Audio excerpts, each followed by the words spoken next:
SB-129.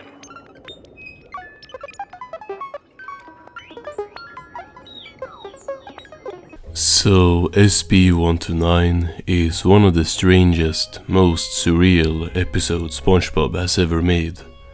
And it's not only one of the most interesting episodes conceptually, it is also probably the show's most influential episode.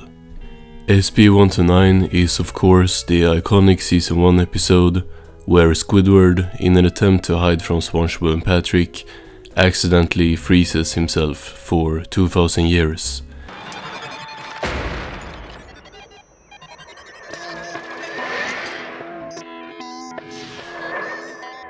Holy Krabby Patties! A frozen cephalopod! And ends up traveling to the future, past, and nowhere dimension.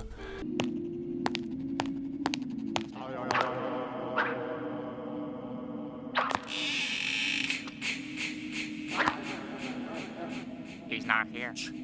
No more Spongebob. Over the course of an 11-minute episode.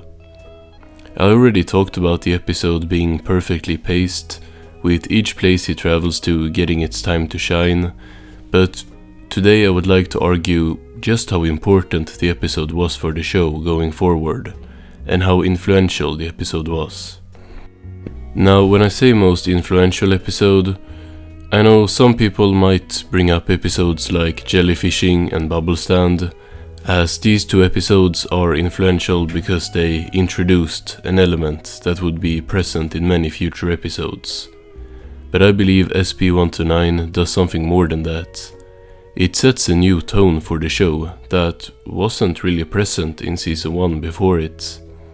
If there's any episode that's more influential, it would probably be Help Wanted, but the first episode is always gonna be a very influential episode, of course, so that one kinda don't count.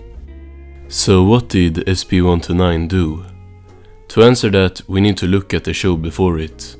Season 1 is amazing, but there's something many people mention when talking about it. The keyword is grounded.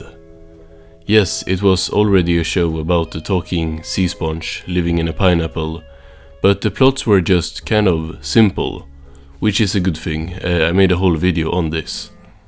Sandy's Rocket and Plankton, which both are episodes with sci-fi themes, were still very basic, grounded stories.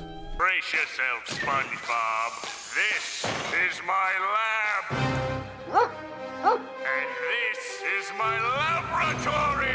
Even an episode like I Was a Teenage Gary, which aired right before SB-129, this episode has an insane last act, but it still was just a pretty chill plot, pretty much all the way through. Like, there is some crazy things happening at the end of the episode, but before that it's just a calm episode. Gary! I'm home! Hi, Spongebob. Squidward! What are you doing here? Oh. And then SB-129 comes in, introducing time travel and existential themes.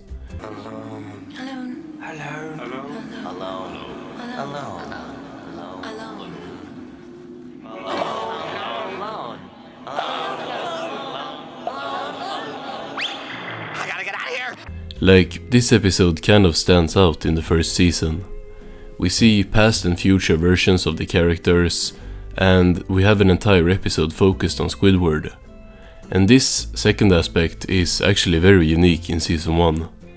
Like, there are episodes like Squidward the Unfriendly Ghost and Opposite Day, where Squidward is one of the main characters, but SB-129 is the only episode in the whole first season where we follow a different character for the whole episode, and SpongeBob himself isn't at the focus.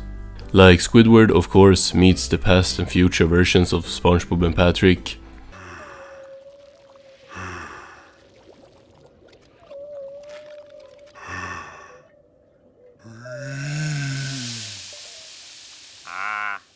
Hi there.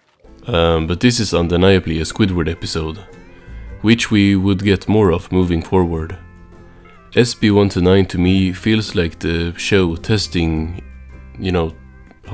testing the waters early on.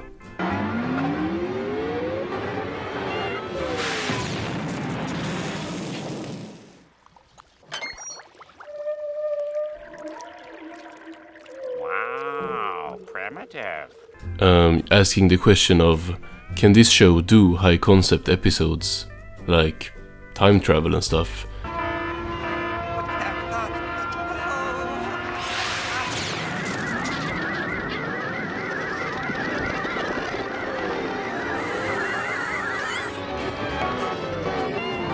And have someone other than Spongebob as the protagonist for an episode. And without a doubt, both of these things would return in many episodes in the future of the show. But if SB129 was kind of an early landmark that would influence the show going forward, the question is, did SB129 have a good influence on the show?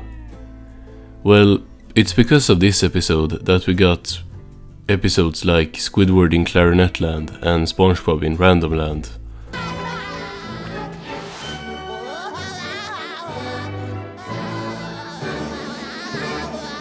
Almost gotcha! Considering how weird Spongebob got over the seasons, I think it's fair to assume that SB129 helped create the standard that Spongebob didn't have to be grounded. Where's the time machine? Where is anything? Where? I wanna go home! I wanna go home! I wanna go home! I wanna go home! Some of these weirder episodes are classics, like Frankendoodle and I Had an Accident, and some are, well, episodes like Whirly Brains and Feral Friends.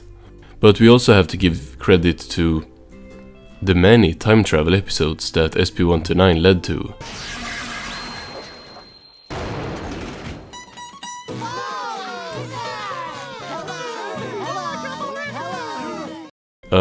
Dungeons and Dragons, Back to the Past, Buried in Time, but unfortunately also including SpongeBob's timeline twist up, and when they just remade this episode in season 14. The future must be pretty great if everything's made of chrome. Why is everything chrome? Everything is chrome in the future. SB129 led to many episodes that, while you may not like them, they at least stand out. I think this experimental episode had an interesting influence on the show.